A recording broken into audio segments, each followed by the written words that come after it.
मुझे इससे शादी नहीं करनी। वो मना करने के बाद भी अपाहिज की पत्नी बन चुकी थी। शादी की रात वो कबर्ड में मुंह दिए कपड़े देख रही थी कि तभी एक खूबसूरत वेस्टर्न ड्रेस देखकर हैरान रह गई। अपाहिज चल तो सकता नहीं है और इसकी ख्वाहिश देखो।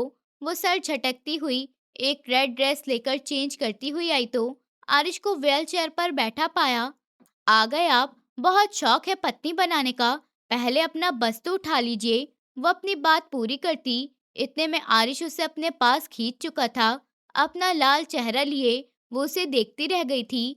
पत्नी हो तुम, मेरे हक देने से मुझे रोक नहीं सकती। मैं कितना मजबूत हूँ ये भी तुम्हें पता लग जाएगा। वो कहता हुआ उसे शॉक्ड कर गया था। कमरे में गहरा सन्नाटा छाया हुआ था। अगर कोई शोर था तो दीवार पर लगी हुई घड़ी की टिक टिक का और मेज पर रखे गुलाब के फूलों की भीनी भीनी खुशबू का, जो इस वक्त आरिफा को जहर लग रहे थे।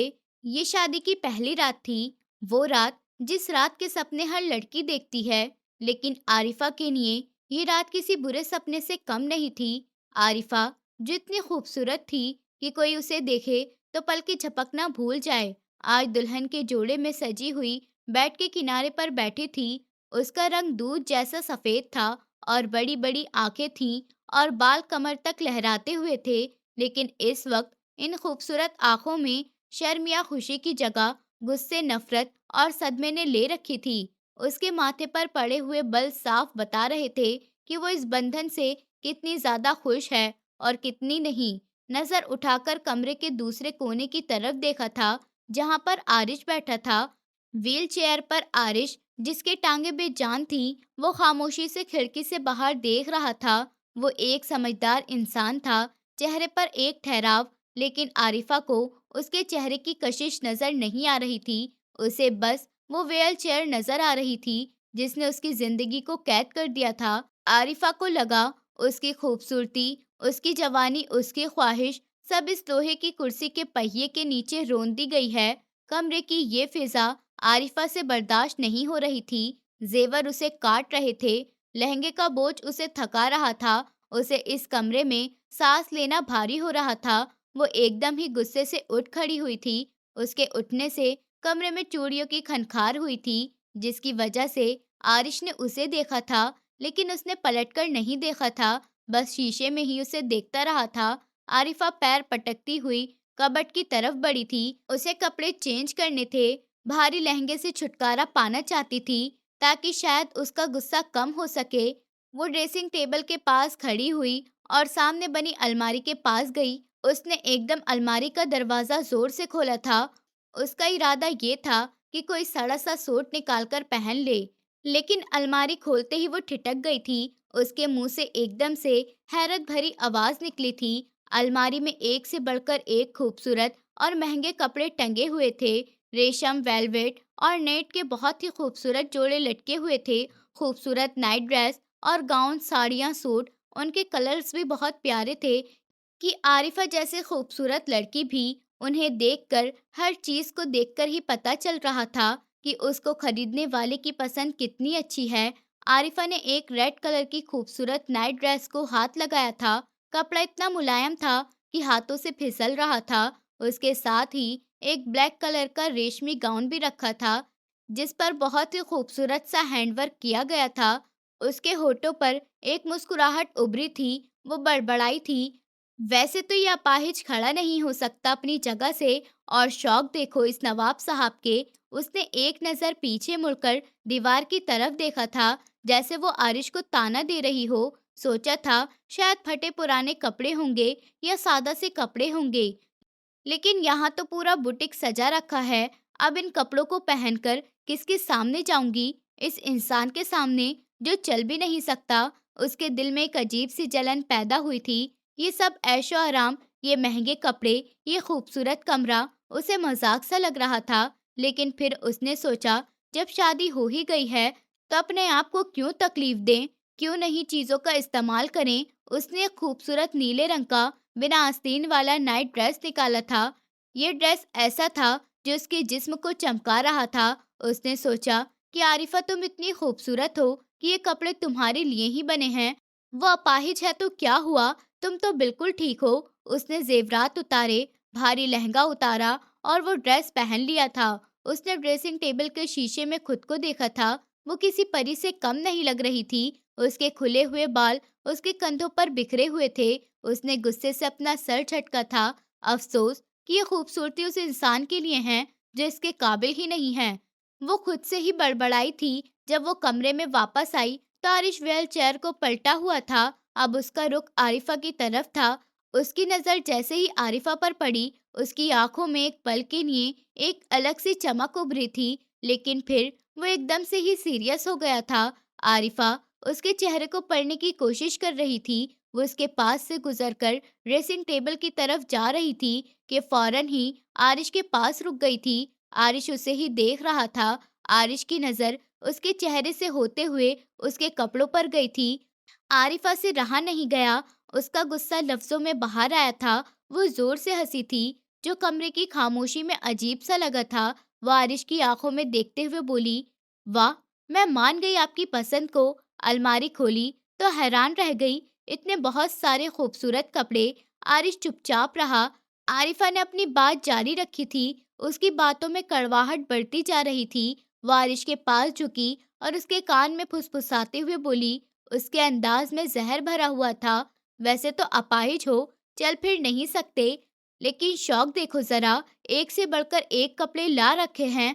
बंदा पूछे कि ये शौकों का क्या फायदा जब आप। उसने बात अधूरी छोड़ दी और अपनी जहर भरी आंखों से उसकी टांगों की तरफ इशारा किया था। फिर वो हंसी थी। पहले अपनी मजबूरी देखो और फिर शौक। ये अल्फाज किसी तीर की तरह आरिश के दिल पर जाकर लगे थे। कमरे में एकदम से ही गहरा सन्नाटा छा गया था। आरिफा को लगा कि शायद वो जीत गई है। उसने आरिश को शर्मिंदा कर दिया था। वो समझ रही थी कि आरिश अब शर्म से नजरें झुका लेगा या फिर रो पड़ेगा। वो मुड़कर जाने ही वाली थी कि तभी अचानक एक मजबूत हाथ ने उसकी कलाई थाम ली थी।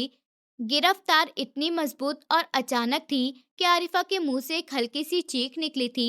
इससे पहले कि वो कुछ समझ पाती, आरिश ने उसे एकदम से अपनी तरफ खींचा था।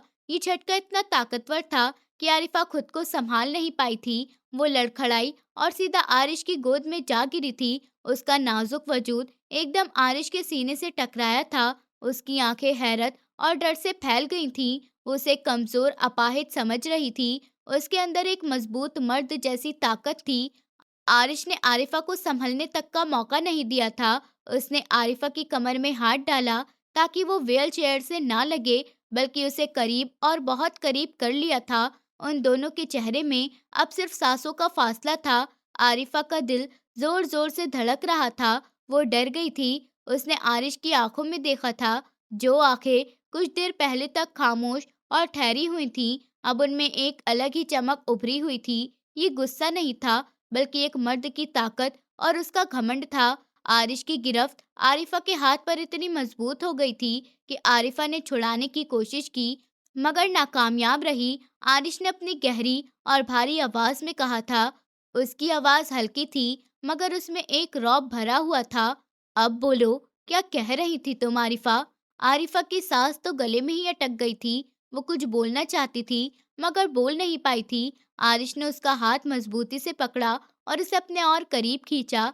आरिफा को आरिश की गर्म सांसें अपने चेहरे पर महसूस हो रही थीं।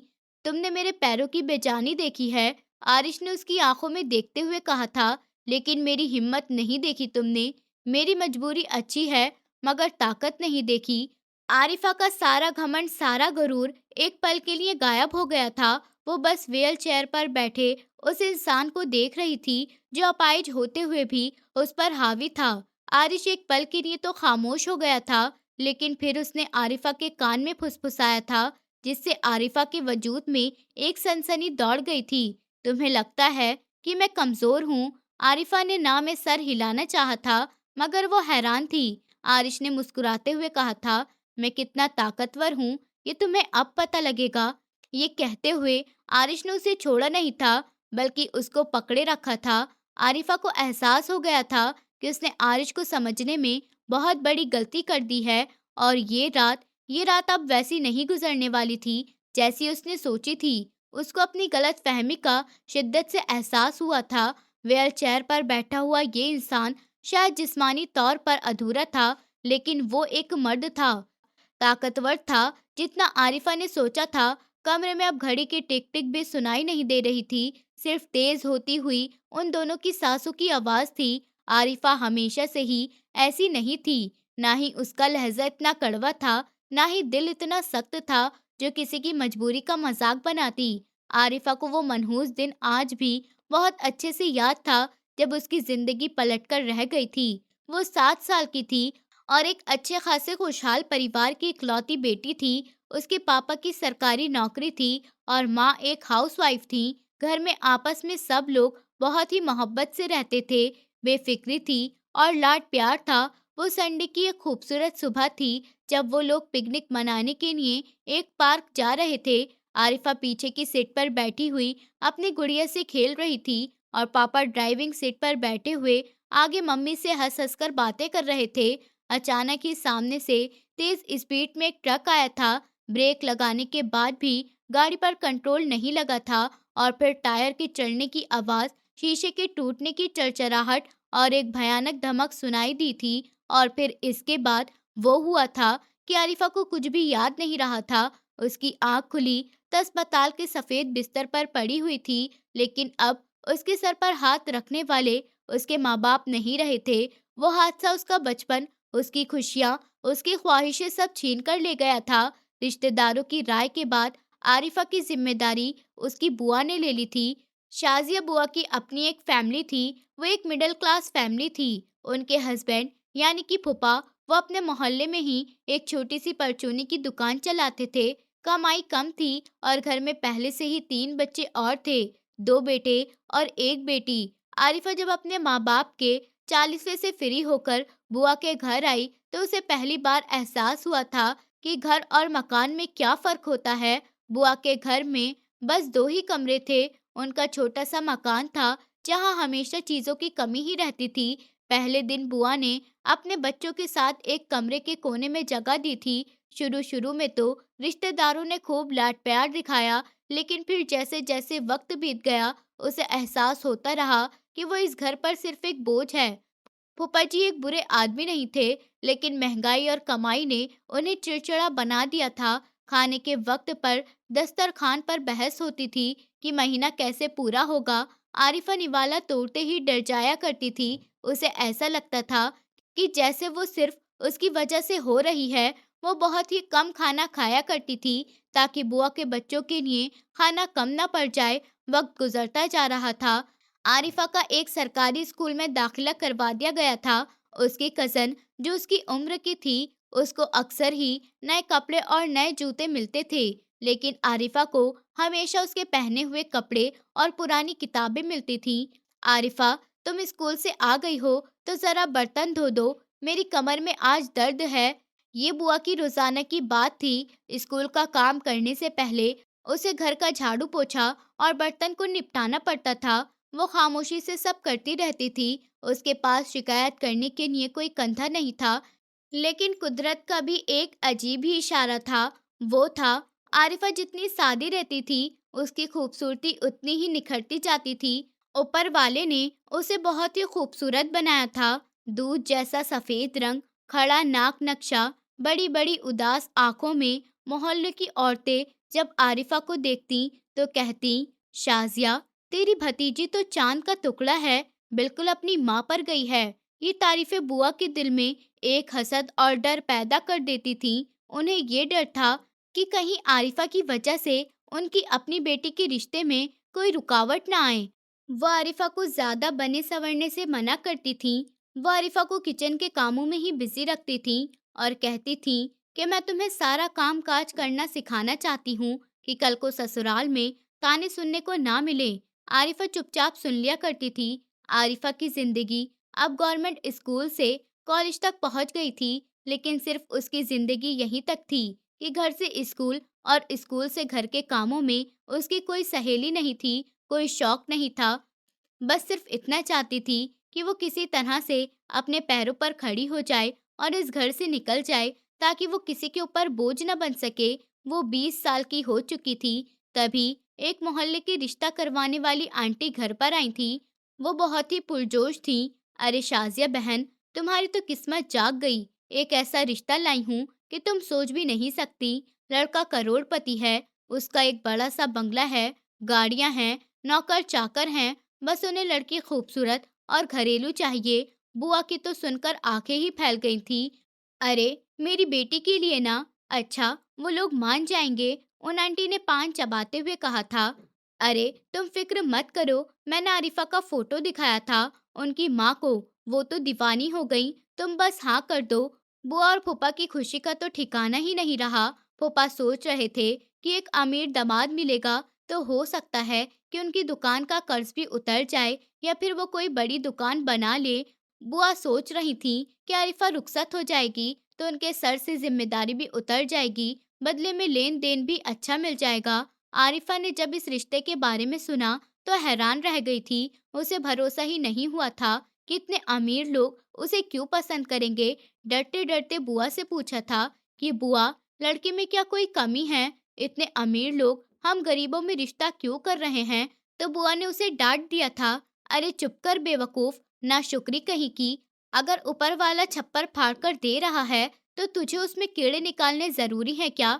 लड़का शरीफ है, खानदानी है, उन्हें बस खूबसूरत और घर संभालने वाली लड़की चाहिए। उन्हें ये नहीं पता था कि उन आंटी ने बातों बातों में कुछ छुपाया था, या फिर शायद बुआ ने लालच में उनकी बात सुनी अनसुनी कर दी थी। जब उन्होंने कहा था कि लड़का थोड़ा बीमार है, शादी की तारीख एकदम ही रख दी गई थी।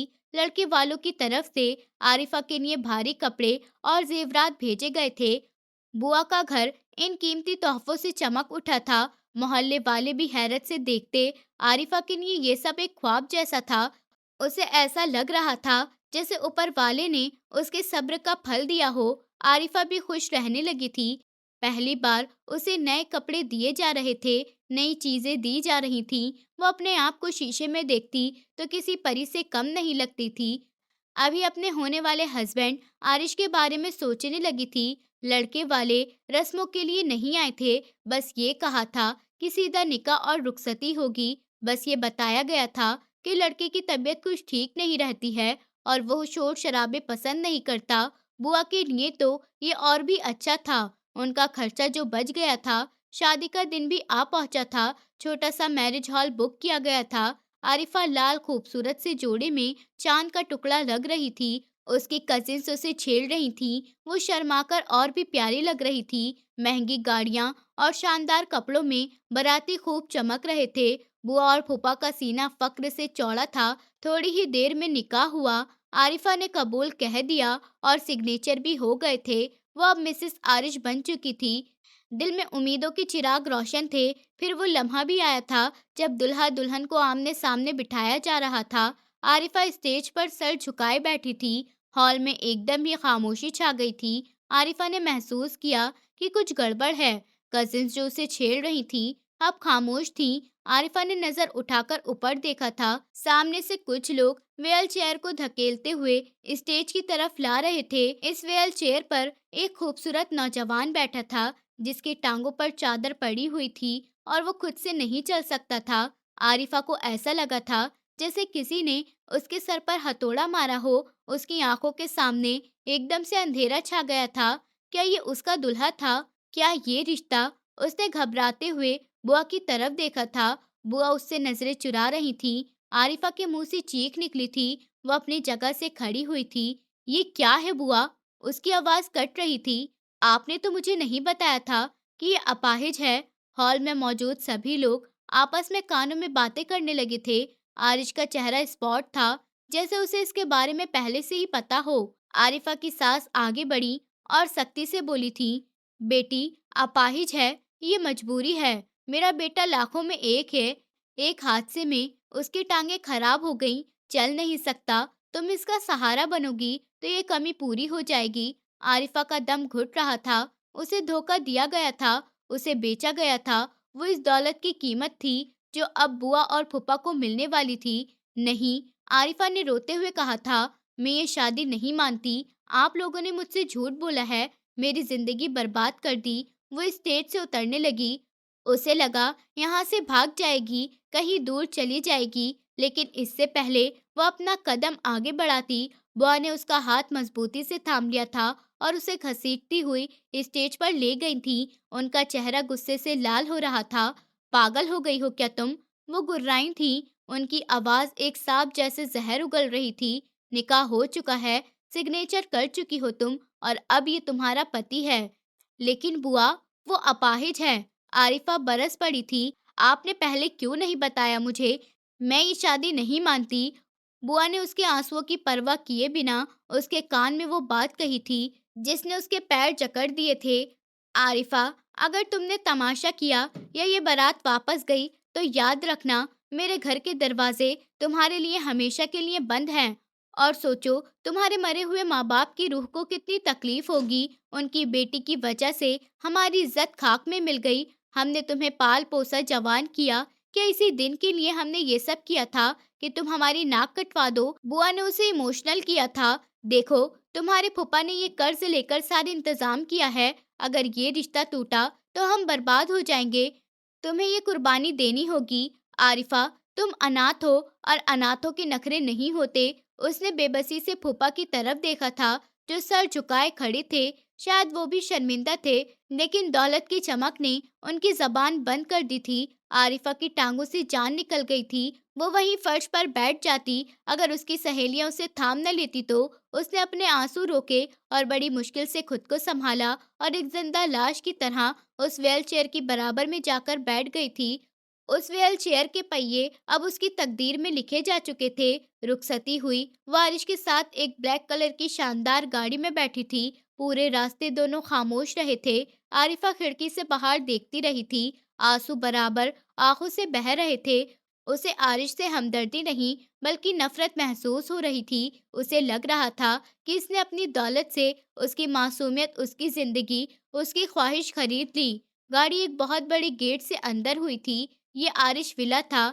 आलिशान इमारत, रोशनियां ही रोशनियां थी चारों तरफ, लेकिन उसे ये किसी कैद खाने से कम नहीं लग रहा था। ड्राइवर और नौकर ने आगे बढ़कर आरिश को व्हील चेयर पर बिठाया था। आरिफा एक तरफ खड़ी हुई, सब देखती रही। वो दुल्हन थी, लेकिन उसे कोई सहारा देने वाला नहीं था। अंदर गई तो आरिश की एक छोटी बहन और उसकी माँ ने उसका स्वागत किया था। घर में दौलत की चमक साफ दिखाई दे रही थी।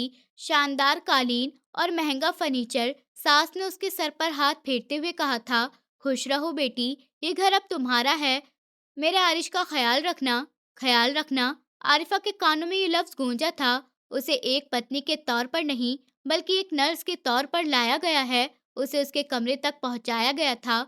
वही कमरा जहां वो आरिश के साथ खड़ी थी। उसे गुस्सा आरिश की मजबूरी पर नहीं, बल्कि उसके धोखे पर था, जिसमें आरिश का परिवार और उसकी बुआ शामिल थे। उसे ऐसा लग रहा था कि व्हील चेयर पर बैठा हुआ ये इंसान उसकी बर्बादी का बराबर का हकदार है। इसलिए उसने जब अलमारी में ये खूबसूरत कपड़े देखे तो उसकी बर्दाश्त की हद टूट गई थी, और वो तमाम जहर जो निकाह के वक्त से उसके अंदर भरा हुआ था, तानों की शक्ल में बाहर निकल आया था। लेकिन अब जब आरिश ने उसकी कलाई थामी और अपनी ताकत दिखाई, तो आरिफ को एहसास हुआ कि शायद इस कहानी का कोई और रुख भी है जो उसने अभी तक नहीं देखा है। शायद ही इंसान कुछ और भी है। रात का भारी अंधेरा अब गुजर चुका था। सुबह सूरज की किरणें पर्दों से छनकर फर्श पर गिर रही थीं। ये एक नई सुबह थी, लेकिन आरिफा के लिए एक नई जिंदगी की शुरुआत नहीं थी। कल ही एक समझौते भरे दिन की शुरुआत थी। आरिफा नहा धोकर तैयार हो चुकी थी। उसने अलमारी से लेमन येलो कलर का सूट निकालकर पहना था। ये उसके गोरे रंग पर बहुत जच रहा था। उसके गीले बाल कमर पर बिखरे हुए थे और उनसे उठने वाले शैम्पू की खुशबू पूरे कमरे में फैली हुई थी। वो खिड़की में खड़ी बाहर लॉन को देख रही थी। बाहर का नज़ारा बहुत ही खूबसूरत था। घास पर ओस की बूंदें हीरे की तरह चमक रही थीं। माली पौधों को पानी दे रहा था और रंग बिरंगे फूल हवा में झूम रहे थे। लेकिन आरिफा के अंदर एक तूफान भरा हुआ था। उसकी नजरें उन फूलों को देख तो रही थी, मगर उसका दिमाग कहीं और था। उसके दिमाग में वो पिछली रात की यादें घूम रही थीं। आरिश का रवैया और उसकी बातें। मैं कितना ताकतवर हूँ ये तुम्हें पता लग जाएगा। आरिफा अपनी कलाई देख रही थी, जहाँ उसे आरिश के हाथ की गिरफ्त अभी तक महसूस हो रही थी। रात के पहर में उसने आरिश का एक ऐसा रूप देखा था जिसने उसे डरा भी दिया था और हैरान भी कर दिया था। कुछ समझ गई थी कि व्हील चेयर पर बैठा ये इंसान कमजोर नहीं है। वो अपनी सोचों में गुम थी कि तभी कमरे में व्हील चेयर के पहियों की हल्की सी आवाज उभरी थी। आरिफा चौकी नहीं थी, ना ही वो पलटी थी। वो समझ चुकी थी कि आरिश उठ चुका है। आरिफा शीशे में उसको देख चुकी थी कि वो एक सफेद कुर्ता पजामा पहने, अपने बालों को बनाए, व्हील चेयर को घसीटते हुए उसकी तरफ आ रहा था। वो आरिफा के पास आकर रुका था। कुछ देर खामोशी से वो आरिफा की पीठ को देखता रहा। एकदम से भारी और नर्म आवाज गूंजी थी, गुड मॉर्निंग आरिफा। लेकिन आरिफा ने कोई जवाब नहीं दिया था। अपने हाथ सीने पर बांधे और खामोशी से बाहर देखती रही थी। आरिश ने दोबारा नरमी से कहा था, नाश्ता लग चुका है, नीचे सब हमारा इंतजार कर रहे हैं, चलें। आरिफा के अंदर एक गुस्सा एकदम से होठों पर आ गया था। वो एकदम से पलटी थी। उसकी आंखों में वही रात वाली चमक और गुस्सा था। उसने आरिश को घूर कर देखा था। मुझे भूख नहीं है, आप जाइए और अपनी फैमिली के साथ हंसी खुशी नाश्ता करिए। मुझे इस तमाशे में हिस्सा लेने का कोई शौक नहीं। आरिफा के चेहरे पर एक शिकन तक ना आई थी। वो पुरसुकून रहा। उसने व्हील चेयर को थोड़ा आगे और बढ़ाया। आरिफा, जिद मत करो, ये घर अब तुम्हारा भी है और खाली पेट गुस्सा करना सेहत के लिए अच्छा नहीं होता। आरिफा एकदम से ठिठक कर बोली थी। उसकी आवाज में जहर भरा हुआ था। मेरा घर, ये पिंजरा मेरा घर है और आपको क्या लगता है कि आप मेरे ऊपर हुक्म चलाएंगे और मैं मान जाऊंगी? उसने कदम आगे बढ़ाया और आरिश की आंखों में आंखें डालकर वो बात कह दी थी जो सुबह से उसके गले में फंसी हुई थी। देखिए मिस्टर आरिश, आपने रात को ताकत दिखाकर अपना हक तो ले लिया है। आरिफा की आवाज भर आई थी। उसकी आंखों में आंसू तैरने लगे थे, लेकिन उसने खुद को रोने से रोका था। आप जीत गए और मैं हार गई, लेकिन याद रखिए, आप जबरदस्ती मेरा जिस्म तो हासिल कर लेंगे, मगर मेरी मर्जी और मेरी रूह पर आपका कोई हक नहीं है। आप अपनी मर्जी मेरे ऊपर नहीं थोप सकते। आरिफा का सीना सांस लेने की वजह से ऊपर नीचे हो रहा था। अपनी भड़ास निकाल चुकी थी। उसे लग रहा था कि आरिश अब गुस्से में आएगा, चीखेगा, उसे डांटेगा, लेकिन जो हुआ वो उसका बिल्कुल उल्टा था। आरिश ने गहरी सांस ली थी। उसकी आंखों में गुस्से की बजाय एक गहराई उतर आई थी, एक ऐसी नरमी जिसकी आरिफा को बिल्कुल उम्मीद नहीं थी। आरिश ने हाथ बढ़ाकर आरिफा से कहा था, हमने चाहा था, लेकिन आरिफा ने अपना हाथ पीछे कर लिया था। आरिश ने बहुत नरम अंदाज में कहा, आरिफा, तुम मुझे बहुत गलत समझ रही हो। आरिफा ने उसे तिरछी नजरों से देखा था। आरिश ने अपनी बात जारी रखी थी। उसकी बात में सच्चाई थी। मैंने तुमसे शादी तुम्हारी मजबूरी का फायदा उठाने के लिए नहीं की है, ना ही तुम्हें कैद करने के लिए। रात को जो कुछ भी हुआ वो सिर्फ तुम्हें ये बताने के लिए था कि मैं लाचार नहीं हूँ, मजबूर नहीं हूँ। मैं एक मर्द हूँ जो अपनी इज्जत की हिफाजत करना जानता हूँ, लेकिन ये इसका मतलब बिल्कुल नहीं है कि मैं तुम्हारे ऊपर अपनी मर्जी चलाऊंगा। आरिश ने अपनी व्हील चेयर को थोड़ा और पास किया और आरिफा के चेहरे पर अपनी नजरें जमा ली थीं। तुम नहीं जानती आरिफा कि मैं तुमसे कितनी मोहब्बत करता हूँ, और ये मोहब्बत सिर्फ आज से नहीं है और ना ही तुम्हारी खूबसूरती से है, बल्कि मैं तुम्हें तब से चाहता हूँ जब तुम्हें ये खबर भी नहीं होगी कि आरिश नाम का कोई इंसान इस दुनिया में भी है। आरिफा हैरानी से उसे देखने लगी थी। मोहब्बत, मुझसे मोहब्बत करता है, लेकिन कब से? तुम्हें मेरी बातों पर अभी भरोसा नहीं होगा, आरिश ने मुस्कुराते हुए कहा था। और मैं तुम्हें भरोसा दिलाने की कोशिश भी नहीं करूंगा, क्योंकि मोहब्बत दलीलों से नहीं बल्कि फिक्र से पता चलती है कि कितनी है। वक्त आने पर तुम्हें खुद पता चल जाएगा कि इस अपाहिज के सीने में जो दिल धड़क रहा है, उसमें सिर्फ तुम्हारा नाम लिखा हुआ है। आरिश की बातों में इतना भरोसा था कि आरिफा उलझ सी गई थी। वो जिसको विलन समझ रही थी, वो हीरो जैसी बातें कर रहा था। उसकी आंखों में सिर्फ सच्चाई थी, उनमें कोई हवस नहीं थी, कोई बनावट नहीं थी, बस एक ठहराव और समंदर था जिसमें आरिफा को अपने आप का अक्स दिखाई दे रहा था। आरिफा के पास कहने के लिए कुछ भी नहीं बचा था। उसका गुस्सा झाग की तरह बैठने लगा था। वो खामोशी से खड़ी रही थी। आरिश ने मुस्कुराते हुए उससे कहा, अब अगर नाराजगी खत्म हो गई हो तो नाश्ते के लिए चलें। मम्मी हमारा इंतजार कर रही होंगी और अगर तुम नहीं जाओगी तो वो समझेंगी कि मैंने तुम्हें तंग किया है? क्या तुम चाहती हो कि तुम्हारे पति को डांट पड़े? इस आखिरी बात पर वो ठहर सी गई थी। पति, ये लफ्ज अजीब था और भारी भी। उसने बिना कुछ कहे सर झुका लिया था। आरिश ने व्हील चेयर हिलानी चाही थी, मगर शायद कालीन की वजह से पहिया अटक गया था। आरिफा ने देखा तो एक पल के लिए उसका घमंड अड़ आया, लेकिन फिर आरिश की आंखों की सच्चाई और उसकी वो नमी भारी बातों ने उसका दिल पिघला दिया था। वो खामोशी से आगे बढ़ी और व्हील चेयर के हैंडल थाम लिए थे। आरिश ने पीछे मुड़कर नहीं देखा था, मगर उसके चेहरे पर एक मुस्कुराहट फैल गई थी। थैंक यू, आरिश ने मुस्कुराते हुए कहा था। आरिफा ने कोई जवाब नहीं दिया था। वो व्हील चेयर को धकेलती हुई कमरे के दरवाजे की तरफ बढ़ी थी। जैसे जैसे व्हील चेयर को लेकर आगे जाती रही थी, उसकी नजरें आरिश के वजूद पर टिकी हुई थी। व्हील चेयर पर बैठने के बाद भी आरिश की शख्सियत में एक रौब था। उसके कंधे चौड़े और मजबूत थे, गर्दन उठी हुई थी, उसके काले घने बाल अच्छे से बने हुए थे।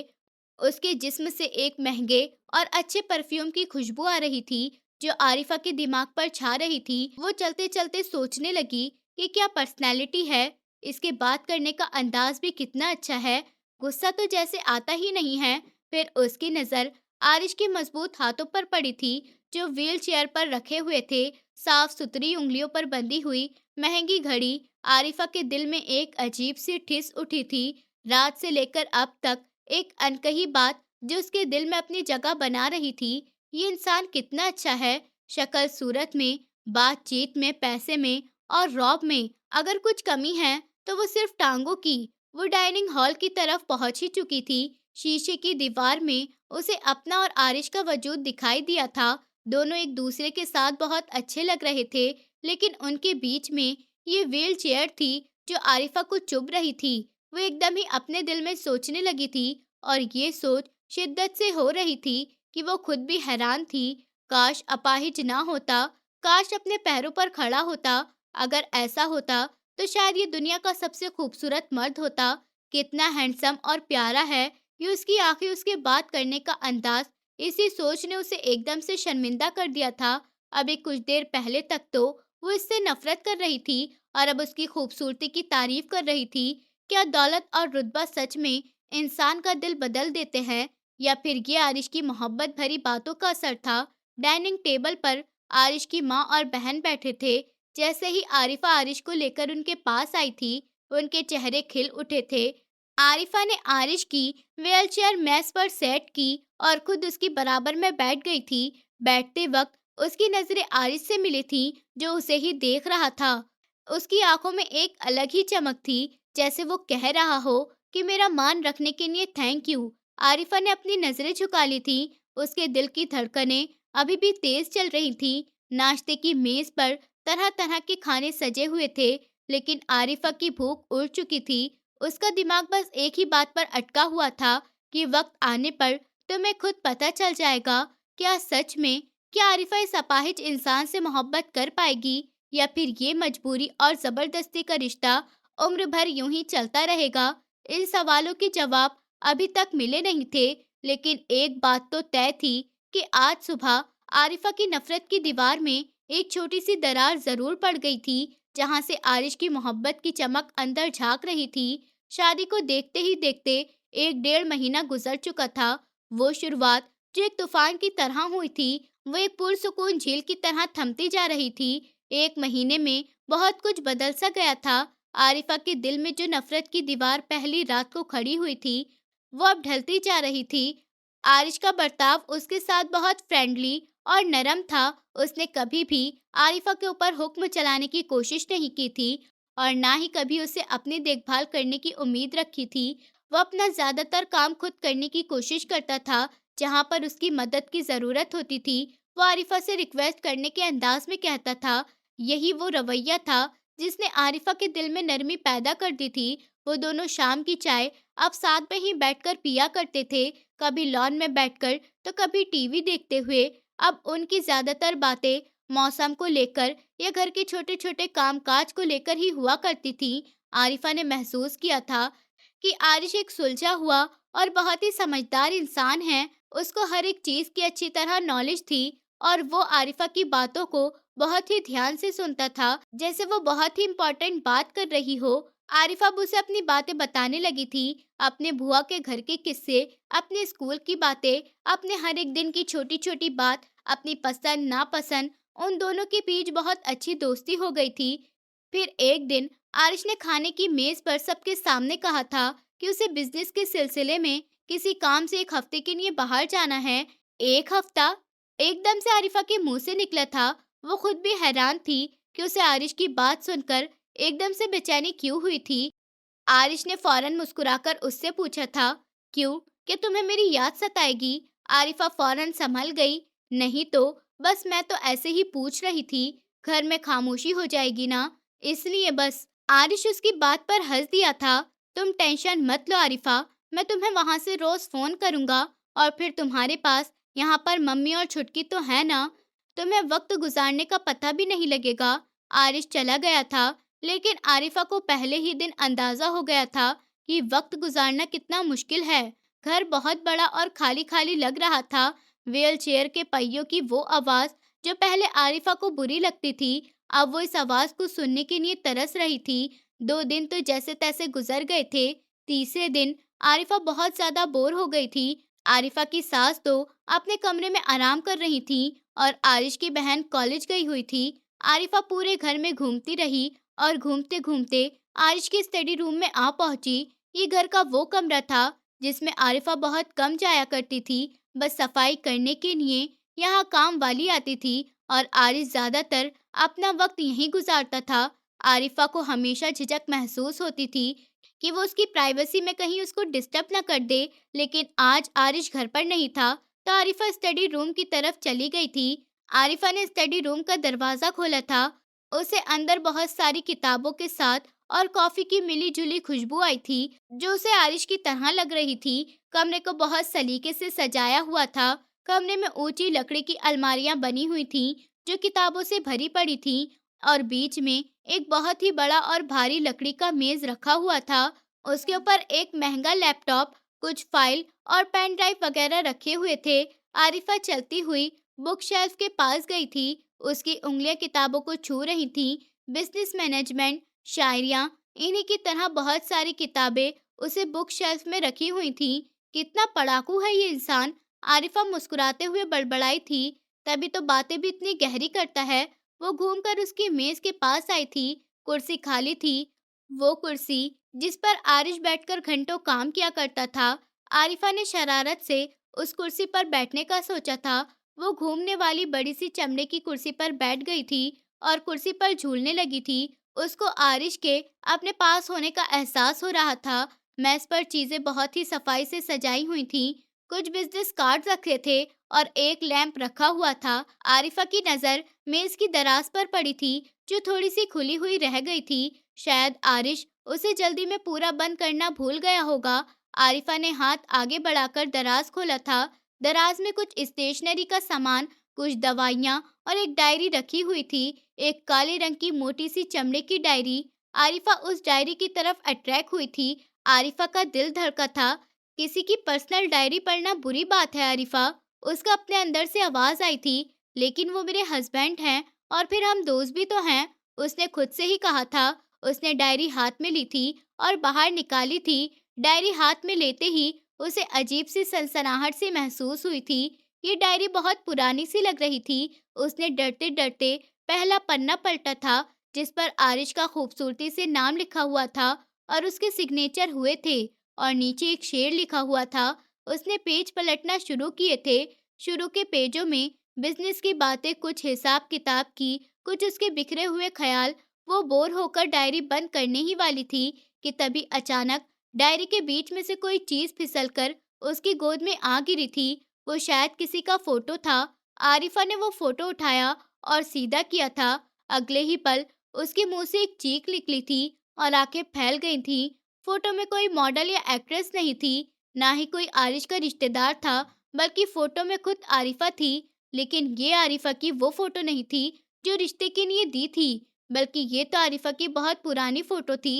इस फोटो में आरिफा ने ब्लैक कलर का सूट सलवार पहन रखा था। सर पर ब्लैक दुपट्टा था, जिसके कोने हवा में उड़ रहे थे। वो कॉलेज के गेट से बाहर खड़ी अपने कंधों पर बैट लटकाए और अपनी किसी फ्रेंड से बात करते हुए बहुत हंस रही थी। फोटो देखकर साफ पता लग रहा था कि फोटो खींचने वाले ने उसे बिना बताए दूर से ही फोटो खींचा था। आरिफा के हाथ कांपने लगे थे। ये फोटो आरिश के पास कहाँ से आई? फोटो तो 3 साल पुरानी है, जब मैं फर्स्ट ईयर में थी। आरिश तो मुझे जब जानता भी नहीं था। उसका दिमाग घूम सा गया था। उसने तेजी से वो पन्ना पलटा था जिसमें से ये फोटो नीचे गिरा था। वहां पर तारीख लिखी हुई थी, 3 साल पहले की तारीख। आरिफा ने पढ़ना शुरू किया था। आज मैंने फिर उसे देखा, बस स्टॉप पर। वो इस तरह परेशान खड़ी थी। बस के इंतजार में धूप बहुत तेज थी और उसके माथे पर पसीने की बूंदें बह रही थी।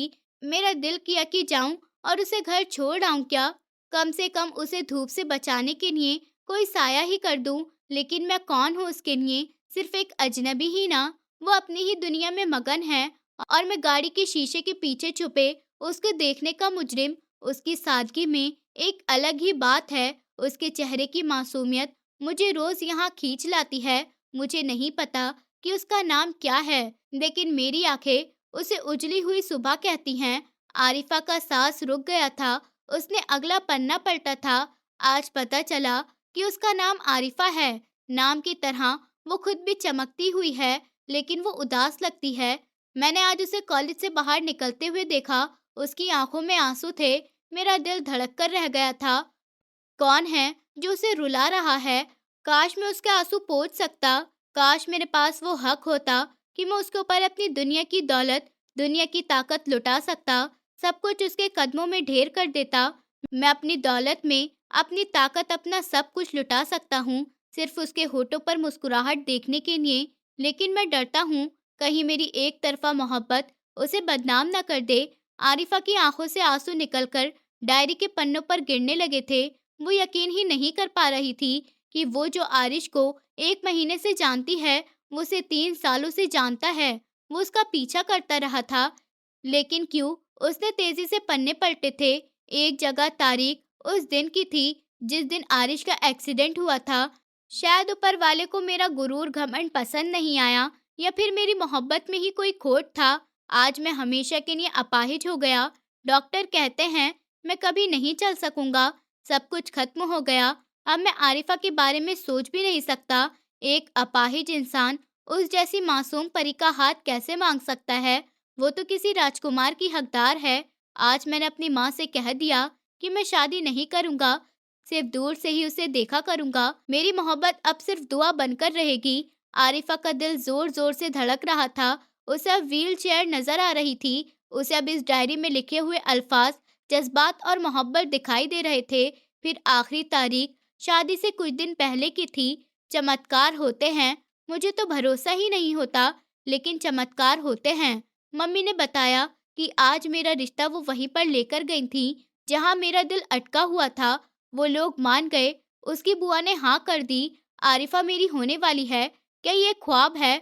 मुझे पता है कि मैं अधूरा हूँ, उसके काबिल नहीं हूँ, लेकिन मैं उसे इतनी मोहब्बत दूंगा कि वो मेरी ये कमी भूल जाएगी। वो मुझसे नफरत भी करेगी, मैं जानता हूँ, क्योंकि एक अपाहिज से शादी करना किसी भी लड़की का ख्वाब नहीं होता। लेकिन मैं सब्र करूंगा, मैं इंतजार करूंगा, उस वक्त तक करूंगा जब तक उसे भरोसा नहीं हो जाता कि इस दुनिया में मुझसे ज्यादा मोहब्बत उसे करने वाला और कोई भी नहीं है। आरिफा ने डायरी बंद कर दी थी। उसका सर चकरा रहा था। वो कुर्सी से टेक लगाकर बैठ गई थी। उसके दिमाग में फिल्म की तरह पिछले बीते हुए पल चलने लगे थे। आरिश की वो गहरी नजरें, शादी की पहली रात वाली। आरिश की वो बात, मैं कितना मजबूत हूँ, तुम्हें पता चल जाएगा। फिर सुबह नाश्ते के वक्त उसकी वो बात, मैं तुम्हें तब से चाहता हूँ जब से तुम्हें खबर तक नहीं है। और उसका सब्र, उसकी बर्दाश्त की हद, उसकी खामोश मोहब्बत। तो ये सब प्लान था। आरिफा ने खुद से कहा था, नहीं प्लान नहीं, ये तकदीर थी।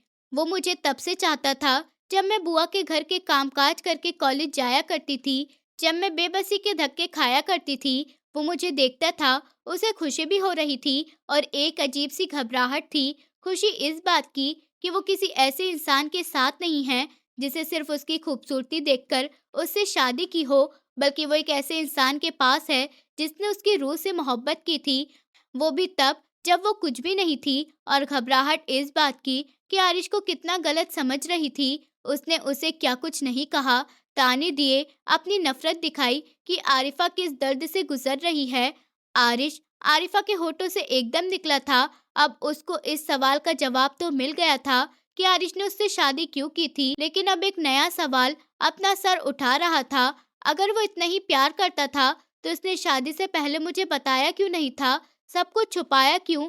और क्या मेरी बुआ को पता था कि ये वही लड़का है जो शायद मेरा पीछा करता था? आरिफा वहीं बैठी रही, हाथों में वो फोटो और डायरी थामे हुए, इस एहसास के साथ उसकी जिंदगी की कहानी में मोहब्बत की बात तो बहुत पहले ही लिख चुका था।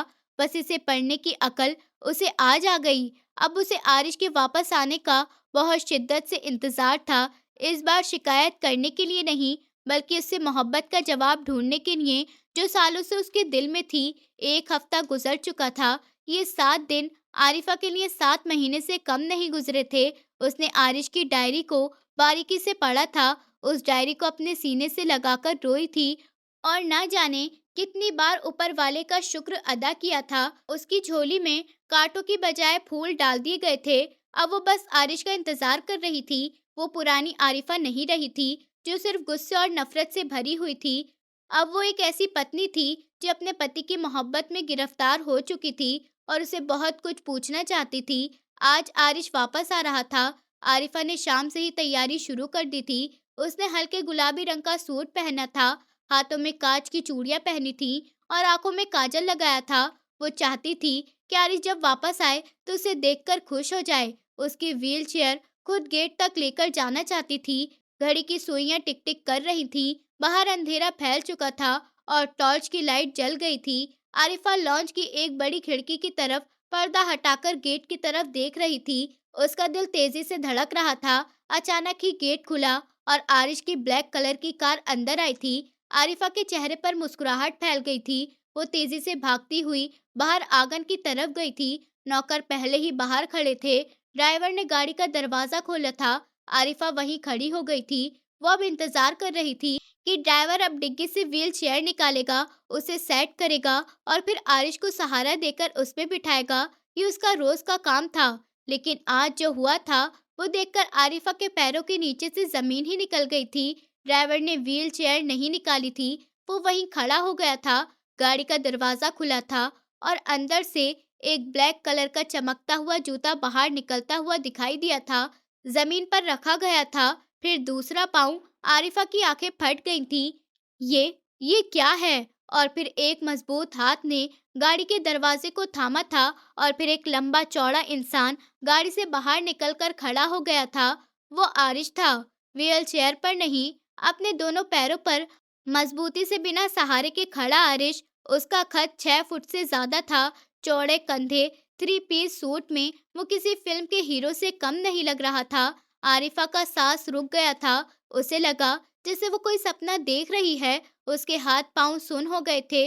वो अपनी जगह से हिल भी नहीं सकी थी। ये कैसे हो सकता है?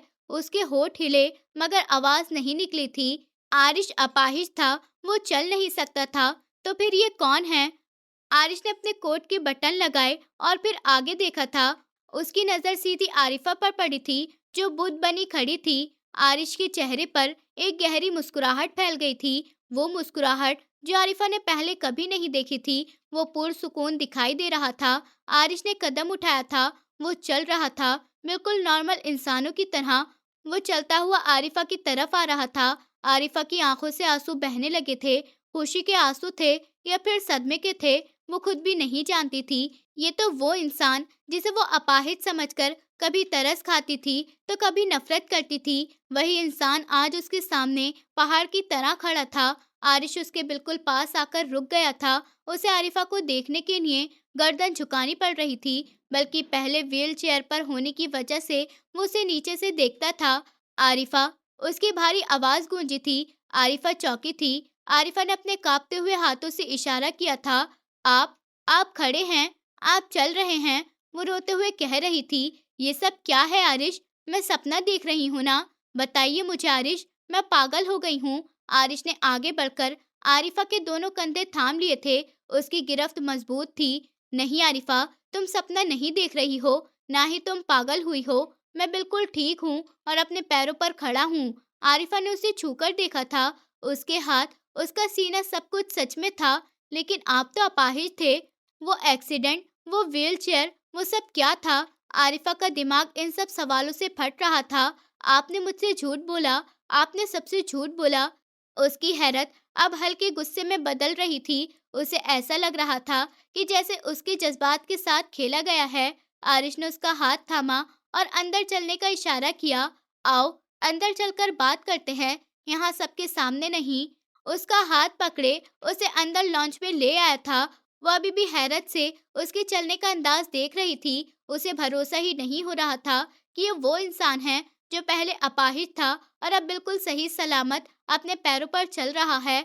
सोफे पर बैठकर आरिश ने आरिफा को पानी का गिलास दिया था। आरिफा ने पानी पिया तो वो कुछ नॉर्मल हुई थी। आरिफा ने हैरत भरी नजरों से आरिश को देखा था, जो मुस्कुराकर आरिफा को देख रहा था। आरिफा, मैं जानता हूँ तुम इस वक्त सदमे में हो और थोड़े गुस्से में भी। तुम ये समझ रही हो कि मैंने तुम्हें धोखा दिया है, तुमसे झूठ बोला है। लेकिन मेरा भरोसा करो, ये एक धोखा नहीं, ये एक मजबूरी और फर्ज था। मजबूरी? एकदम आरिफा के होठों से निकला था। ऐसी क्या मजबूरी थी जो आपको ये नाटक करना पड़ा? आरिश ने गहरी सांस लेते हुए उसे बताया था। आरिफा, मैं एक सिर्फ बिजनेसमैन ही नहीं हूँ, मैं कंट्री की खुफिया एजेंसी से जुड़ा हूँ। एक अंडरकवर एजेंट हूँ। आरिफा का मुंह हैरत से खुल गया था। एजेंट? हाँ, आज से 2 साल पहले मुझे एक मिशन में ऐड किया गया था। एक इंटरनेशनल आदमी जो हमारी कंट्री में गलत काम कर रहा था और बिजनेस के नाम पर गैर कानूनी काम करता था, तो मुझे उनके नेटवर्क में घुसना था। लेकिन उनके पास जाना इतना आसान नहीं था। वो लोग मेरे ऊपर शक कर सकते थे अगर मैं एक अच्छे बिजनेसमैन के तौर पर उनके सामने आता। आरिश ने पानी का घूंट भरते हुए बता रहा था। इसलिए हमने एक प्लान बनाया था कि मैं एक अपाहिज और मजबूर इंसान बन जाऊं। लोग अपाहिजों को तरस खाकर देखते हैं। दुश्मन मेरे सामने अपनी सारी बातें करते थे, ये सोचकर कि यह व्हील चेयर पर बैठा इंसान मेरा क्या ही बिगाड़ लेगा।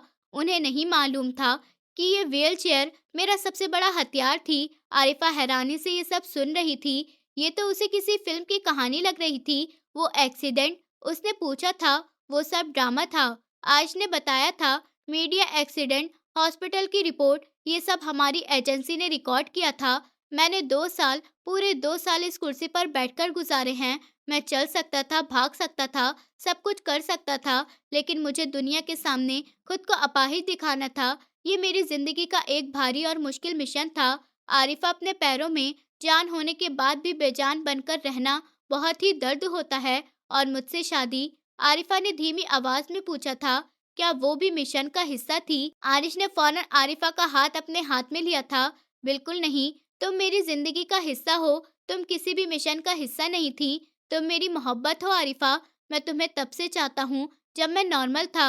लेकिन जब ये मिशन शुरू हुआ तो मुझे लगा कि मैं तुम्हें खो दूंगा। मैं तुम्हें अपनी जिंदगी में लाकर खतरे में नहीं डाल सकता था। लेकिन जब तुम्हारी बुआ की तरफ से हाँ हुई तो मैं मना नहीं कर पाया था। मेरे दिल ने कहा था कि शायद मैं इस हाल में भी तुम्हें खुश रख सकूंगा। तो आपने मुझे बताया क्यों नहीं? आपने मुझे इतना दुख दिया। मैं समझती रही कि मेरी किस्मत फूट गई। मैं नहीं बता सकता था तुम्हें जान। आरिश ने आरिफा के हाथ चूमते हुए कहा था। ये एक एजेंट का उसूल है कि राज राज ही रहता है। और अगर मैं तुम्हें बता देता और हमारे दुश्मनों को भनक लग जाती, और दुश्मन बहुत शातिर होते हैं, तो ये हमारे देश के लिए खतरा हो सकता था ना, जो मैं रिस्क नहीं ले सकता था। और तुम्हारी जान को भी खतरा हो सकता था। मैं तुम्हें सेफ रखने के लिए तुमसे झूठ बोलता रहा था। पिछले हफ्ते मैं जिस शहर से बाहर गया था, वो मेरा फाइनल ऑपरेशन था। हमने उस पूरे नेटवर्क को पकड़ लिया है। हमारा मिशन कामयाब हो गया है। अब मुझे और ये नाटक करने की ज़रूरत नहीं है। इसलिए मैं अपने पैरों पर चलकर तुम्हारे सामने आया हूँ, ताकि तुम्हें बता सकूँ कि तुम्हारा पति कमज़ोर नहीं है। आरिफा खामोश हो गई थी। उसका सारा गुस्सा पिघलकर गर्व में बदलने लगा था। वो इंसान जो उसके सामने बैठा था, वो ना सिर्फ उससे मोहब्बत करता था, बल्कि एक हीरो भी था, जो हमारे देश के लिए अपनी जान भी दांव पर लगा सकता था। तो वो रात जब मैंने कहा था कि शौक देखो अपाहिज के, आरिफा को एकदम से याद आया था। तो आरिश जोर से हंसा था और आपने मुझे खींचा था। हाँ, उस वक्त मेरी बर्दाश्त की हद जवाब दे गई थी। तुमने मेरी मर्दानगी को ललकारा था मैडम, तो मुझे तुम्हें बताना पड़ा था कि मैं व्हील चेयर पर ज़रूर हूँ, लेकिन मेरे कंधों में अभी भी इतनी ताकत है कि मैं पूरी दुनिया से टकरा सकता हूँ। आरिफा शर्मा गई थी। उसे अपनी बेवकूफ़ी पर शर्म भी आई थी और हंसी भी। लेकिन आरिफा, अब कोई झूठ नहीं, कोई पर्दा नहीं। मैं तुम्हारा पति हूँ आरिश, और मैं पूरी तरह से तुम्हारा हूँ। आरिश खड़ा हुआ और उसने अपना हाथ आरिफा की तरफ बढ़ाया था। क्या मिसेस आरिश अपने पति के साथ चलना पसंद करेंगी? अब मुझे व्हील चेयर पर झेलने वाले की नहीं, अपनी जिंदगी के सफर में साथ चलने वाले की जरूरत है। आरिफा ने मुस्कुराते हुए अपना हाथ मजबूत हाथ में दे दिया था। आरिश उसे अपने साथ लेकर खिड़की की तरफ खड़ा हुआ था। दोनों साथ में बाहर चांद को देखने लगे थे। अब वो दोनों बराबर थे।